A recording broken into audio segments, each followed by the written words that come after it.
I'm gonna walk you through on how to patch this and how to patch it correctly. First thing what you're gonna need is some membrane cleaner. So you wanna clean it before we do anything. And there's a lot of dust, dirt, and debris up here. So we're gonna do our best here to get this nice and clean before we put our primer on.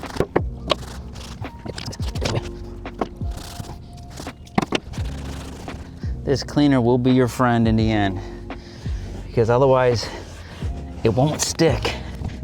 It's not clean enough. When I say don't stick, you'll see in a minute, but when I start putting my primer down in my patching, if I don't clean it correctly, this primer is not gonna take to the membrane. I use 2 rags, one to kind of rough clean it, and then the second one to get all the stuff I missed in my rough cleaning. So I'm really scrubbing beyond the patch. I should note that you want to clean beyond the patch. So anywhere the patch is going to go, and then cleaning beyond it. And the roof can really build up. Look at that black in here. This roof can really build up some grime. Okay, so that's cleaned up. So what I'm doing is I'm kind of just measuring to see how much 6-inch I'm going to need for this here. This should do.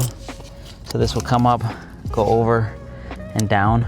I might even do 2 patches here. One down here like this, so it covers this area, and then one on the top of that. So what to do too is always round these corners. When you're doing a patch, round the corners.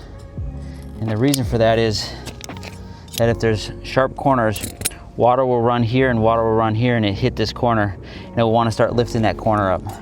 So we want to avoid that by rounding the corners, because then the water will just kind of run all the way around this patch. Now, we got our patch cut. It's gonna sit something like this. This is a little trick that I learned, is I score the back of it just slightly so that I can take off. See how I scored the back of it? You may not be able to see that in the camera, but I scored the back of it so that I can peel half of this off and the other half at a different time. Snip that there. So now I can peel this half off, or I can peel this half off. So it makes it easier to work with when I'm applying this. So if I'm applying this, I can tear this half off, apply this half, and then wrap this around and apply that half. So we have our patch cut, we have our EPDM cleaned out with our membrane cleaner. Now we are going to use our tape primer. So this is for EPDM seam tapes and flashings. So you want to use EPDM primer for EPDM products, of course. Again, it's important that we use compatible components, because if this was TPO primer, it wouldn't be the same. We wouldn't be able to use it, right? Because it's not really going to stick. So you want to make sure that they're the same. So again, I go a little crazy with this because I want to go outside my area just to make sure that when I'm laying my patch that I have the primer that's going to cover it. Another thing too with this, as we're applying this, we really want to kind of scrub it in to make sure that it's getting into the pores of this rubber. So I'm scrubbing this in the best I can. What I'm going to do is I'm going to let it dry just a little bit, and then I'm probably just going to put another coat on just to make sure that we got it. So I'm scrubbing this the whole time. It's not like paint where you just put it on and you're okay. You really want to scrub this stuff in. When to apply the patch. This is wet right now. You can see the stickiness to it. So when it's dry, tacky to the touch, is when you want to apply this. So the sun's out nice for us, so this shouldn't take long to dry. So let's cut and go to a break.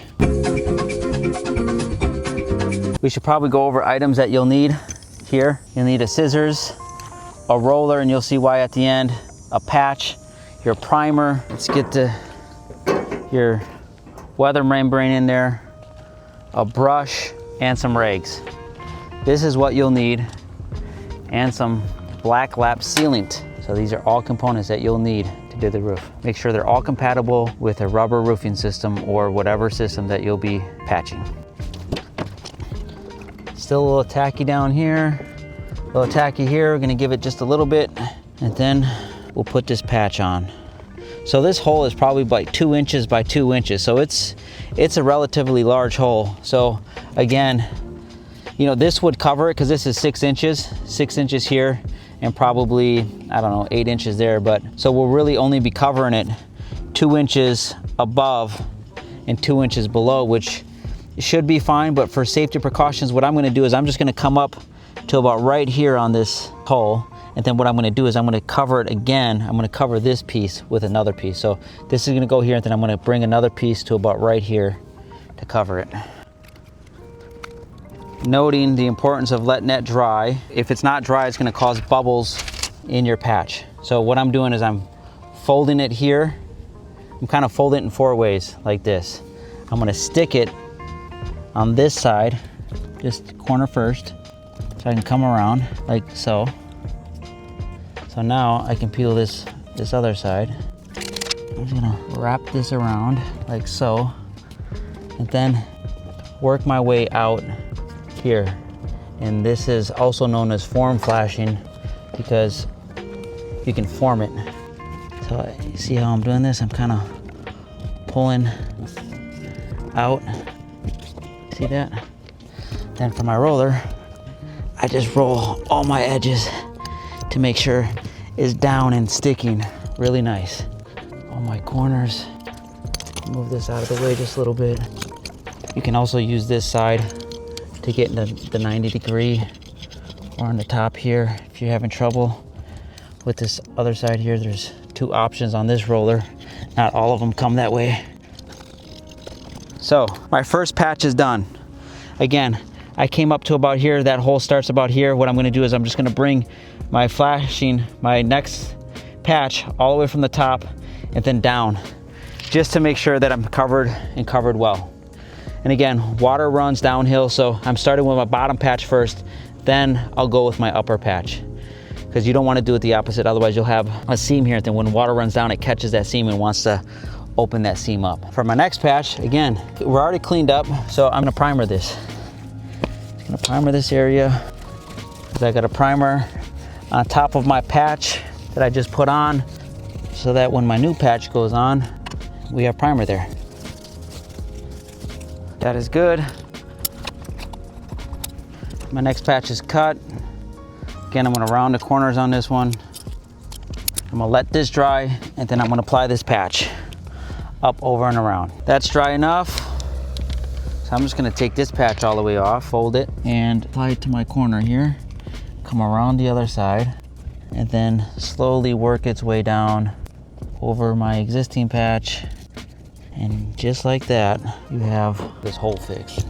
So again, when your patch is on, just gonna make sure that it's rolled in. So this is another very important step. All these steps that I'm showing you guys are very important to making sure this doesn't leak again. Go around here, make sure I got the top very well, down the sides, the seams, and out here.